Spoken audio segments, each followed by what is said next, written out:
दोस्तों, मुझे पता है आप सब लॉकडाउन में बोर हो रहे हैं, तो मैं आपकी बोरियत दूर करने के लिए लाया हूँ hello app, India's leading social media platform. Hello app पे आपको मिलेंगे trending news, funny, educational, cooking, dance और भी बहुत सारे वीडियोस। इसके अलावा latest updates of your favourite celebrities. तो देर किस बात की है, अभी डाउनलोड करो हेलो ऐप और करें अपनी बोरियत का खात्मा।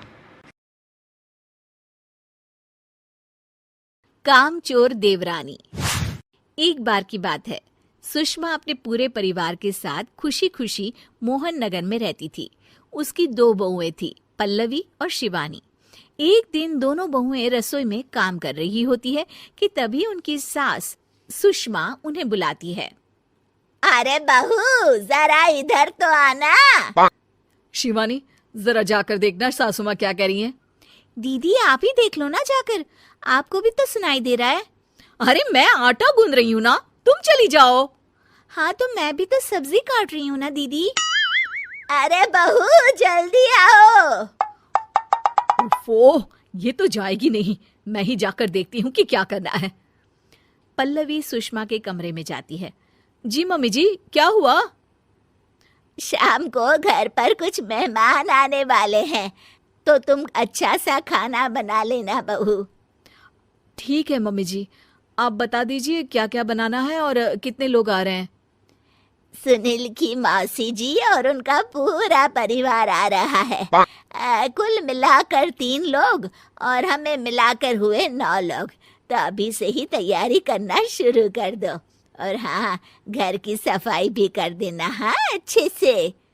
जी मम्मी जी, सब काम हो जाएगा, आप चिंता मत कीजिए। पल्लवी शिवानी को घर में मेहमान आने वाले हैं इसके बारे में बताती है। क्या? 9 लोगों का खाना बनाना होगा, घर की सफाई करनी है? बाप रे! सासू माँ ने तो हमें घर की नौकरानी ही समझ कर रखा है। ऐसा नहीं बोलते शिवानी, हम इस घर की बहू हैं और घर के काम करना हमारा फर्ज है। दीदी तो है ही सासू माँ की चमची, जब देखो सासू माँ सासू माँ। मैं तो इतना सारा काम नहीं करने वाली।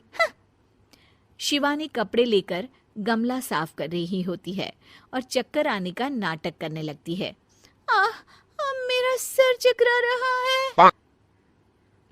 तभी वहां पल्लवी और सासू माँ जाते हैं।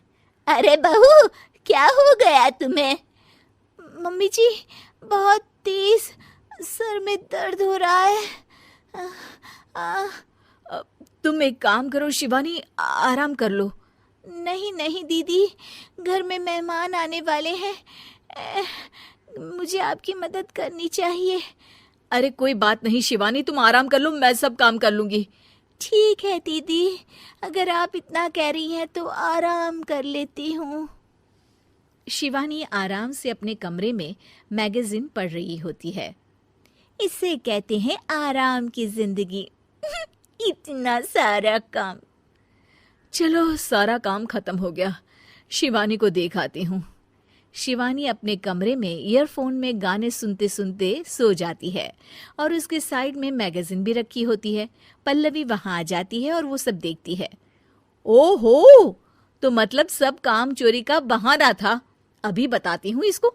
घर का सारा काम मुझे करना पड़ा और ये महारानी यहाँ मैगजीन पढ़ रही है, गाने सुन रही है।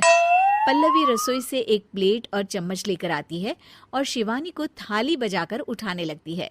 शिवानी अचानक से उठती है। उठ गई महारानी, गाने भी सुन लिए, मैगजीन भी पढ़ ली। तुम तो बहुत बड़ी झूठी निकली शिवानी। तुमने सर दर्द का बहाना बनाया ताकि काम करने से बच सको। हाँ, बनाया बहाना, तो क्या करती, इतने सारे काम करती। मुझे कोई शौक नहीं है चापलूसी का। क्या चापलूसी? तुम्हें लगता है कि मैं सारे काम चापलूसी के लिए कर रही हूँ? और नहीं तो क्या। तभी वहां सासू माँ आ जाती हैं। अरे बहू, वो लोग बस आने ही वाले हैं, तुम तैयारियां कर लो। जी सासू माँ, तुझे तो मैं बाद में देखती हूँ। सब खाना खाने बैठते हैं और खाना शुरू करते हैं। तभी सुनील की मौसी बोलती है। वाह भाई वाह, खाना तो बहुत ही अच्छा बना है सुषमा जी, एक एक चीज में क्या स्वाद है। ये सुनकर शिवानी मुंह बना लेती है। उसे अपनी जेठानी की इतनी तारीफ रास नहीं आती। आपकी बहुएं तो बहुत ही अच्छा खाना बनाती हैं। हाँ, बनाती तो दोनों ही अच्छा है, पर आज ना ये सारा खाना बड़ी बहू ने बनाया है। छोटी बहू की तबीयत ठीक नहीं थी, सो इसलिए। मानना पड़ेगा सुषमा जी, आपकी बड़ी बहू तो बहुत ही गुणवान है। पल्लवी की तारीफ सुनकर शिवानी को जलन होती है। पल्लवी ये सुनकर खुश हो जाती है और शिवानी की तरफ देखकर उसे चिढ़ाती है। कुछ देर बाद मेहमानों के जाने का वक्त हो जाता है। मौसी जी सबके लिए उपहार लाई होती है। वो सबको शगुन के पैसे देती हैं और अंत में पल्लवी के पास आती है। तुम्हारे लिए शगुन का लिफाफा तो है ही, पर बहू तुम्हें एक और उपहार भी मिलेगा इतना अच्छा खाना बनाने के लिए। मौसी अपने सोने के कंगन निकालकर पल्लवी को पहना देती है। ये लो, ये मेरे मनपसंद कंगन है, अब से ये तुम्हारे हुए। धन्यवाद मौसी जी। ये देखकर शिवानी तो पूरी तरह से जल जाती है और गुस्से से रसोई में चली जाती है। तभी वहां पल्लवी आ जाती है और उसे अपने कंगन दिखाने लगती है। देवरानी जी, अब आपका सर दर्द ठीक तो है ना? मुझे लगता है कि अब सर दर्द शुरू हो गया होगा आपका।